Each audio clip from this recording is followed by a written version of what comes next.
शिक्षा से हम आगे बढ़ते हैं, नई ऊंचाइयों को छूते हैं।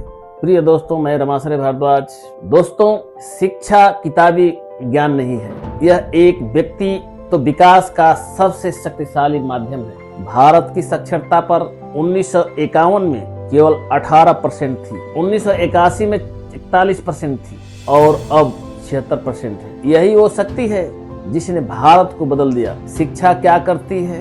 आत्मविश्वास बढ़ाती है, अज्ञानता से डर जाता है, ज्ञान से साहस आता है, सोचने की क्षमता देती है। आज गांव से निकले कई बच्चे IAS हैं, डॉक्टर्स हैं, इंजीनियर हैं। फर्क सिर्फ इतना था, उन्हें शिक्षा का मौका मिला। भारत की बेहतर शिक्षा व्यवस्था को देश के आर्थिक विकास में मुख्य योगदानकर्ता माना जाता है। एक रिसर्च के माध्यम से हम आप लोगों को कुछ बताना चाहता हूँ। भारत में अशिक्षित व्यक्तियों की औसतन आय 8,000 से 12,000 तक प्रतिमाह है। स्नातक की औसतन आय 25,000 से 40,000 प्रतिमाह है। तकनीकी शिक्षा प्राप्त व्यक्तियों का 50,000 से ऊपर है। गांधी जी और नेहरू जी मानते थे कि शिक्षा देश की स्वतंत्रता के लिए अत्यंत महत्वपूर्ण है। नेहरू जी का कहना था कि शिक्षा राष्ट्रीय चरित्र निर्माण का मुख्य साधन है। शिक्षा कैसे समाज बदलती है, जाति धर्म की बेड़ियों को तोड़ती है।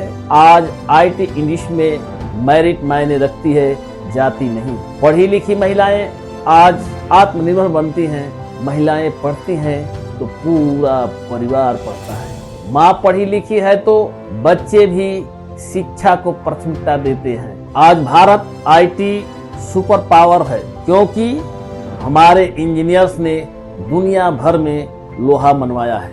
नासा में, गूगल में, माइक्रोसॉफ्ट में भारतीयों का दबदबा है। क्यों? शिक्षा के कारण यह सब हुआ है, क्योंकि हमने शिक्षा को प्राथमिकता दी है। मेरे भाइयों और मेरी बहनों, समझ लीजिए, शिक्षा ही वो चाबी है जो गरीबी के ताले को खोल देती है। शिक्षा ही वो जो कमजोर को मजबूत बना देती है। तो दोस्तों, आज ही तय करें कि अपने बच्चों की शिक्षा को प्राथमिकता दें। बेटी बेटा में भेद न करें, शिक्षा पर निवेश करें, फिजूल खर्च नहीं। एक रोटी कम खाना, बच्चों को पढ़ाना, यही मेरा आखिरी शब्द है दोस्तों। जय हिंद, जय भारत।